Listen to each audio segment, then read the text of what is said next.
Hi, I'm Annie. Contact info in the description. Today I want to talk about outrage. I see a lot of people stuck in outrage. We all get triggered sometimes, but when you get triggered over and over again and you're in a constant state of outrage, at that point, outrage has become a habit. Those neural pathways become very deeply entrenched, and it's easier to react with outrage again and again. So outrage becomes a habit. So it seems like there's a lot of tragedy coming hard and fast these days, one thing after another. We all know the media is biased to show us horrible things, gets more clicks, and there are forces that want us to feel outraged and insecure and afraid so that we will attempt to buy our way out of it. We'll buy more stuff. I've worked with a lot of clients who are dealing with this in the last couple of years, and it's understandable that people would feel this way. But for some of them, they've become a bit addicted to that outrage and pain. And in some ways, they might believe that the outrage is productive.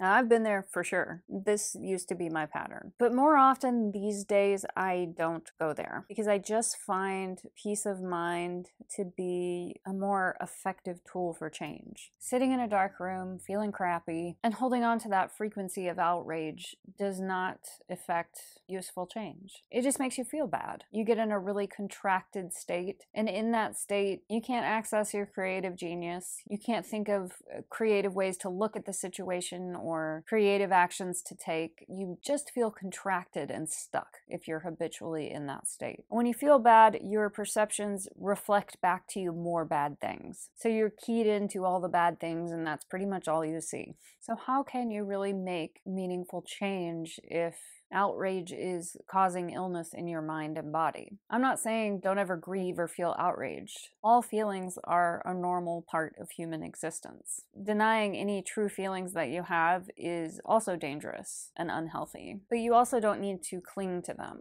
So I'm not talking about a moment of outrage or a moment of grief. I'm talking about the habitual clinging to that feeling. It's not healthy. It's no more healthy than denying the feeling and pretending that you don't have it. So don't convince yourself that being outraged is somehow productive. And then if you don't hold on to that frequency, that you're somehow permitting more and more atrocities. It's just not how it works. So you feel outraged and you don't like the reality that you perceive being reflected back to you. So what can you do? We all contribute to the world in different ways. People affect change in their immediate families, their immediate communities in all kinds of different ways. And some people simply hold the frequency of peace. Like that is the job that they are doing that is helping. And you might think like, wow, that sounds weak. That sounds really idiotic. It sounds like a cop-out. And it reminds me of this card. So there's this lamb here, surrounded by threat. Threat is coming down above, but the lamb is peaceful. Is this lamb an idiot? Or is this lamb just holding the frequency of peace? Somebody has to do it, and imagine if we all did more often. How would the world be different if we all did that more often, instead of walking around holding on to outrage all the time? Outrage and pain and reactivity. So there are people that believe that not being outraged is irresponsible. And when someone's in that state and you suggest that another approach might be to hold peace and make peace of mind a habit, they usually reject that. It feels like gaslighting to them. So you have to be really careful in how you express this idea to anyone, because the idea of peace itself is very offensive to some people. So what can you do?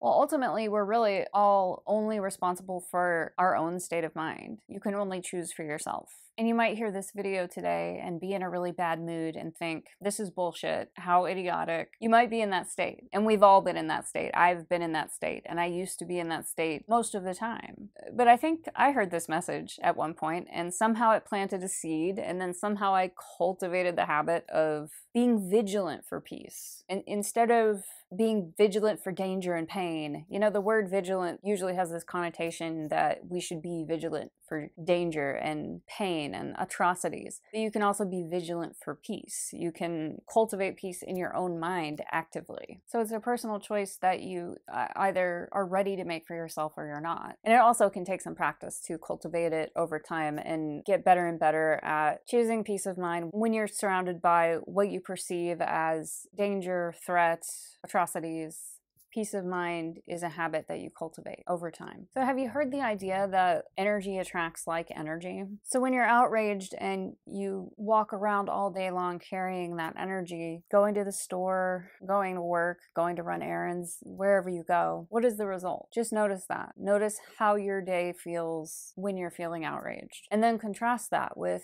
how does your day feel when you have kind of a joyful feeling in your heart? How does your day unfold? How does it appear to affect the people around you? What does the world reflect back to you? So this idea might be offensive to some people, or they might be ready to hear it, but ultimately it's a very personal thing. It's a personal choice. You either resonate with this idea or you don't. For myself, I just feel like outrage feels bad, and it just doesn't feel like a very effective tool for, accomplishing any kind of change in my immediate surroundings or in the world at large. So I've created a habit of choosing peace more frequently, and it takes practice, and it takes a lot of vigilance of noticing when my mind is going to that habitual negativity and remembering that I can decide differently. And we all have bad days when we feel triggered and stuck. I have those, but I'm getting better at getting out of it quicker. It's just a more comfortable way to live, and I think it makes me a more effective person. I feel like I'm serving my clients better when I can maintain my own peace of mind. The people around me in my community are positively affected by it. So imagine if we all did this more frequently, what would be the result?